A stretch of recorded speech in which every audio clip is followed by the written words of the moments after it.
Alert Weather Special Report.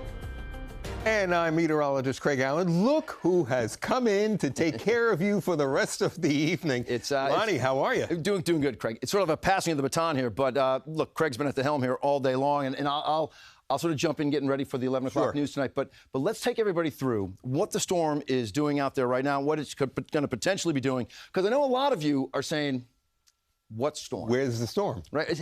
We've been saying, though, this Northwest New Jersey. This is going to be. You're waiting. But it's late Sunday into Monday when the worst of it. So for anybody, even the folks who have picked up an inch of rain on the Jersey Shore, it gets amplified as you go through the overnight hours. Take us through it, Craig. 1 to 3 for sure. I mean, that's for everybody. But the highest amounts will definitely be south and east across the Jersey Shore and Long Island. Strongest winds east across Long Island, and of course that causes the coastal flooding and a lot of beach erosion. No matter what element we're talking about in this storm, it's going to be worse at the coast. Now, we were talking about, hey, if it hugs the shoreline, the bigger winds can get pushed inland. But even if the bigger winds make their way inland, it would still be bigger at the coast. Exactly. I mean, the coast get the worst, and the tree damage and the power outages would be more centralized around our coastal areas. And indeed, whether or not you call it a coastal storm or a nor'easter, semantics. It is all a matter of the coast picking it all up. So it's raining in the city right now, 56 degrees, a northeast wind. Yeah, that's nasty. That's a nasty 56 with those strong winds out there. So here we go again with the 1 to 3 inches of rain. I'm worried about this. Look at the wave heights that are going to be out there. That's going to ruin the shoreline out there. Strong winds, coastal flooding. The next high tide, that comes up after midnight tonight, and there's another one tomorrow. You know what? I think that the following high tide may very well be, look, so far the high tide hasn't been super problematic. This high tide, which is coming up around midnight or later, depending on where you live, it's going to pose some problems for some folks, but I think it could very well, Craig, be the next high tide. That's right. To follow, like around, say, lunchtime tomorrow or so. You're taking the water, you're bringing it in, you're pushing it in on those northeasterly winds, and you're not allowing the tide to go out as much at low tide. So each tide successively becomes a little bit higher. And when you deal with a storm of duration, right? I mean, the whole time, maybe you're not getting the craziest rainfall rates at any point in time, but if it's raining over 2.5 days, that's how you pile up that 1 to 3 inches worth of rain. And that's all there. Craig. So here it is. This is the storm that's been developing all afternoon, the one that you've been talking about since the middle of the week. And this is the one that we've been watching, saying, hey, this is getting its act together. Is this potentially our next nor'easter? And we are referring to it as that because it's kind of behaving that way. However, it may not be this low pressure system. It may not be this one here because you see this little kink in the warm front here, and look at all this rain that's falling around our area. It's not associated with this one down here. It's the brand new one that's developing. So notice how the rain has enveloped the coastline here, right on up into Connecticut, Long Island, Jersey. But look at the folks west of 287 or west of the Thruway. You know what? If you can back that up just one click, because when you talk about how, all right, so here's that primary low we've been watching all the while, and the little kink now in the front has sparked the secondary low.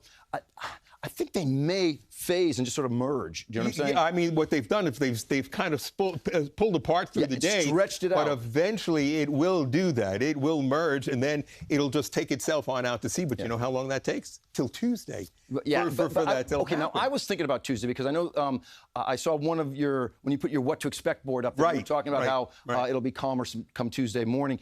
And I agree with that because I think what you're talking about is the heaviest stuff would be done. Exactly. The heaviest would be tomorrow, but by Tuesday there could be some leftover showers when it finally moves away. So look at all the damage reports already. I'll go this way. You can read this stuff right here. I mean, they're all over from Monmouth County, Ocean County, 56 mile per hour winds there. So we've already verified, right? You've already verified with winds when we were saying, 40 to 60. We've already seen that. Primarily where? Jersey Shore, right? Jersey Shore. So far, I would think out here. That's right. I would think Long Island is next in terms of the coastal flooding. And look how much rain has fallen across the Hamptons versus Northwest New Jersey. And let's talk about this, Craig, okay? Because right now, 1/100th in Trenton. You've got 7/100th Sussex. Nothing right now in Monticello. Give me your 2 cents here. I don't believe it's ever going to really make any impact. Probably you folks here are not going to have to worry about rainfall and flooding. It's this area here. Freshwater flooding, that's possible for Long Island, Connecticut, and the Jersey Shore. Coastal flooding as well, saltwater inundation. I think a lot of these folks who are well inland, right? They may be saying, what's the big deal? Right. You know? Yeah, well, here it is. You don't have watches and warnings farther to the north and west, but you definitely have the high wind warnings along all coastal sections and wind advisories across Long Island right now. And there's your wind speeds, as you can see. This tells the story, Craig. I think this tells the story almost better than anything.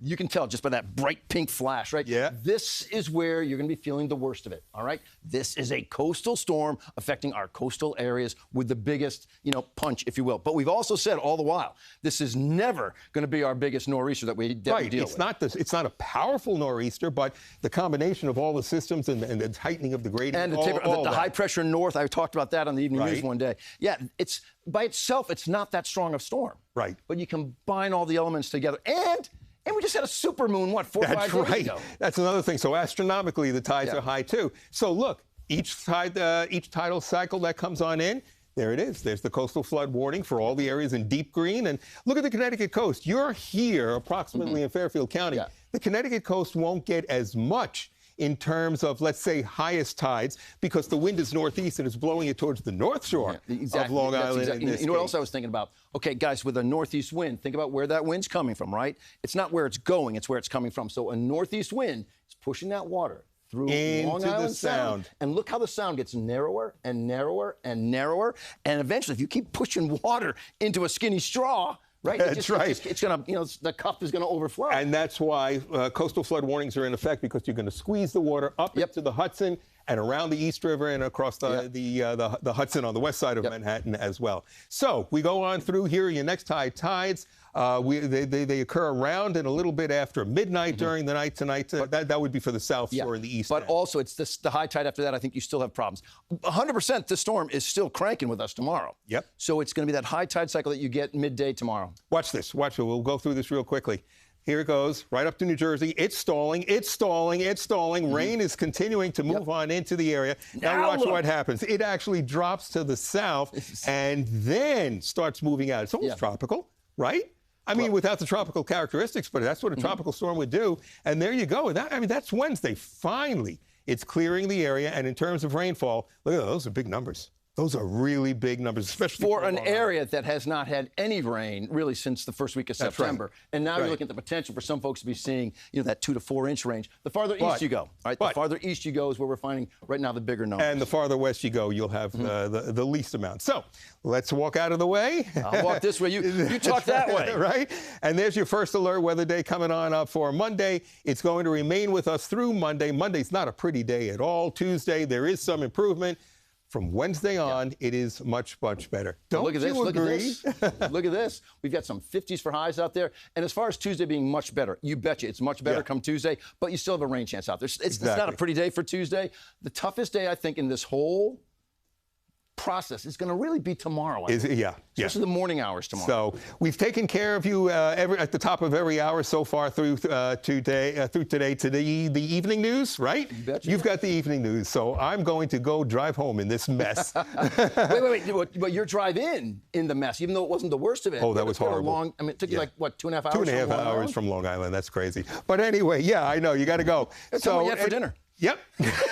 Guys, listen, we will keep you updated as the information comes in, but I will see you here for the 11 p.m. news, which I think we're running about a half hour late tonight because of the football, but we'll see you then, everybody. Craig, give me out. It's passing of the baton. Here we have it. This has been a First Alert Weather Special Report.